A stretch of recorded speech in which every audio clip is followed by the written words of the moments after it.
I think I know almost everyone here. But I was asked to come and speak again and give some updates on the No DAPL movement and some local issues and organizing that has been happening. I guess like to begin with the No DAPL movement, I know with the new administration that has come in, there are a lot of swift changes happening, a lot of scary things taking place, and particularly with the pipeline issue that's happening, there was an issue that happened with an executive order that was signed in regards to the pipeline, which a lot of people took as that it was definitive that it was going to finish construction.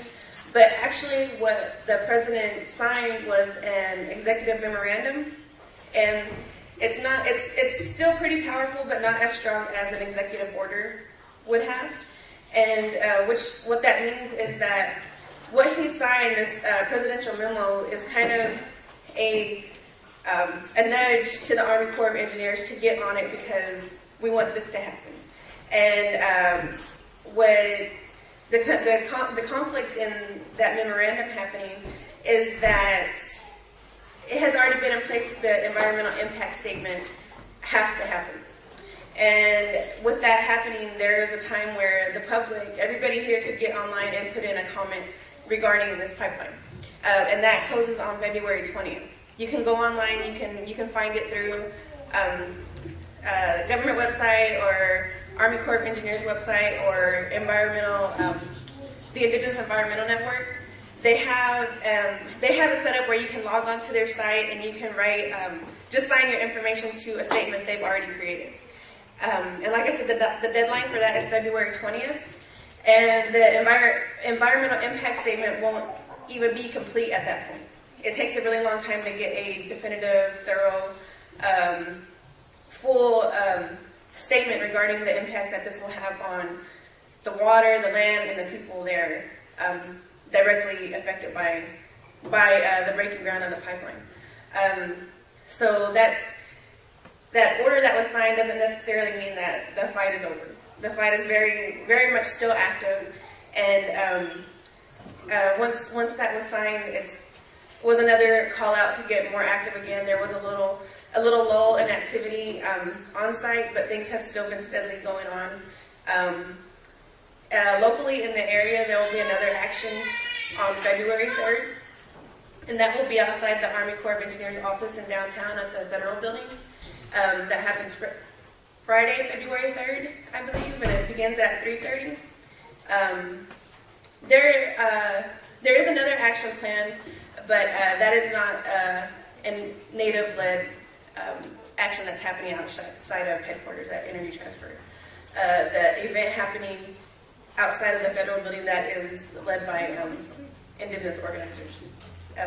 That has come up. I've been asked if which to support and whatnot, and I may not know everybody involved in all of the planning, but I am aware enough of maybe who to put my support behind, and I would do that just because it is directly affecting natives and it is native-led, so that people can say the impact a little greater, and I think that has a greater impact. Also locally, I have been organizing with a group called North Texas Resistance, and what that is, it's been basically a lot of coalition building, and we saw the need to kind of uplift and highlight existing campaign and work that's already happening. So we've plugged into maybe 20 different organizations that are already doing work, and we have had 2 community forums where we've gotten feedback from the community on what they want, what they need. And it's really simple stuff. It's simple, I need to understand this, I need to understand that, I need contacts, dates, things like that.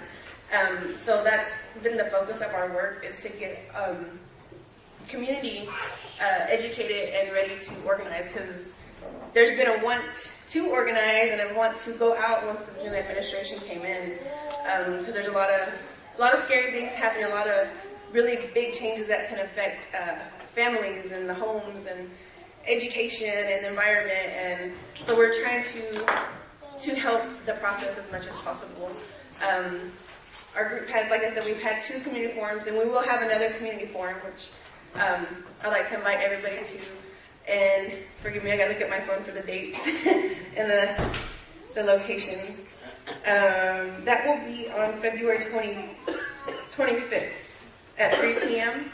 at the CWA Local 6215, and that's the Communication Workers of America. We have a lot of labor organizations behind the work that we're doing as plugging in citizens into organizing.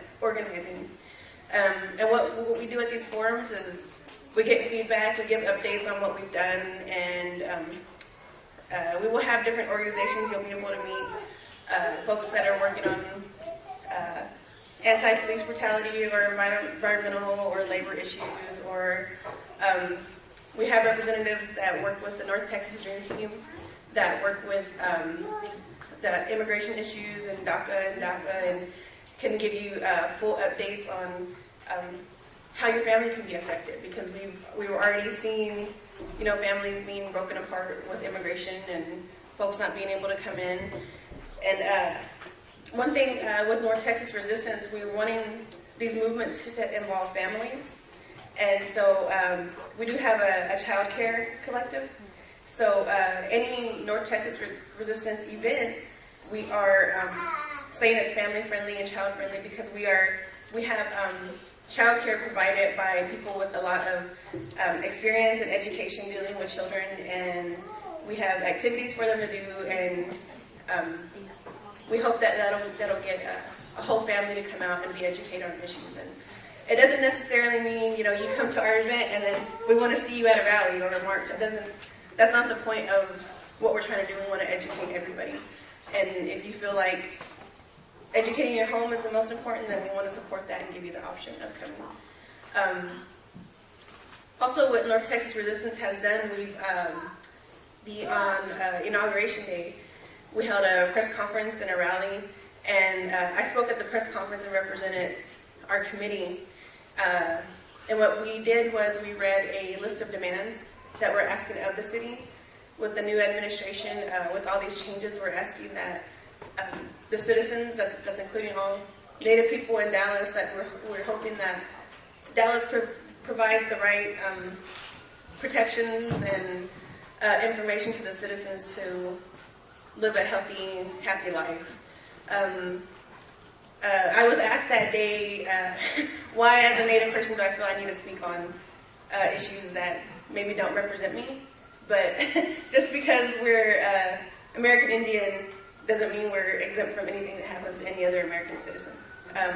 We have dual citizenships. We deal with actually more than one nation when it comes to government. We have the U.S. government, we have tribal government, and I was asked, you know, why it affected me, but I thought, well, you know, you're here in the city, you know, we're citizens, it affects both of us. When I was asked, and that's what I said. I mentioned that, you know, our community has been here for a very long time. You know, families have been here since the 60s and 70s. We're products of relocation. We're products of different things that have been put upon us by the government, and we're still dealing with those. I mentioned how the different repeals to different acts, like the ACA, you know, will affect healthcare. The ACA is directly tied to IHS funds.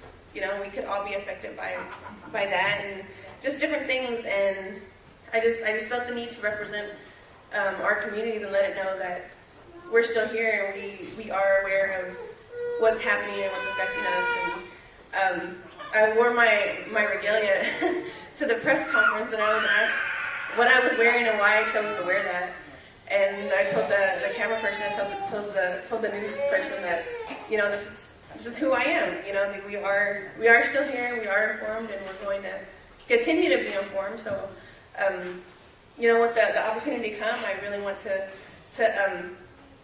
invite you to the opportunities that are here.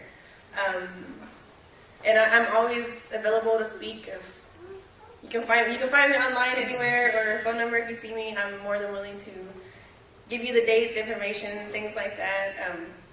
you know, I'm personally inviting people, and I will be at these events when I do invite people. Like our community forum, I invite everybody to come. If you want to represent just your family, yourself, or organization, we can always do house meetings. We can come and talk to people here if that's something that people want, but the opportunity is there.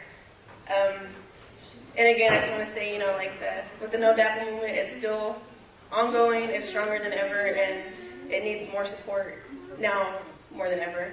And I hope with the event happening on the 3rd, we see a lot of familiar faces, and yeah, there's a lot of information out there. And also, there is another camp in Texas. There is a camp protecting or fighting against the Trans-Pecos pipeline. That's called the Two Rivers Camp, and they're working with the organization fighting the Trans-Pecos pipeline is in coalition with the Big Bend Defense Project, and that's in West Texas. And they're doing the same things as in Standing Rock. There's been actions where, I mean, they have a camp, they're living at camp. They've had actions, they've tied themselves to bulldozers and equipment, and they're fighting exactly the same as in Standing Rock. They're collecting funds. There'll be a local fundraiser also really soon for that camp. And also with American Indian Heritage Day, we might have a youth art project in the works for support of the pipeline fights. So yeah, there's a lot of information, a lot of things to tap into, and if I can help you navigate that anyway, please feel free to contact me, hit me up, and we can make something happen. Thank you. Thank you.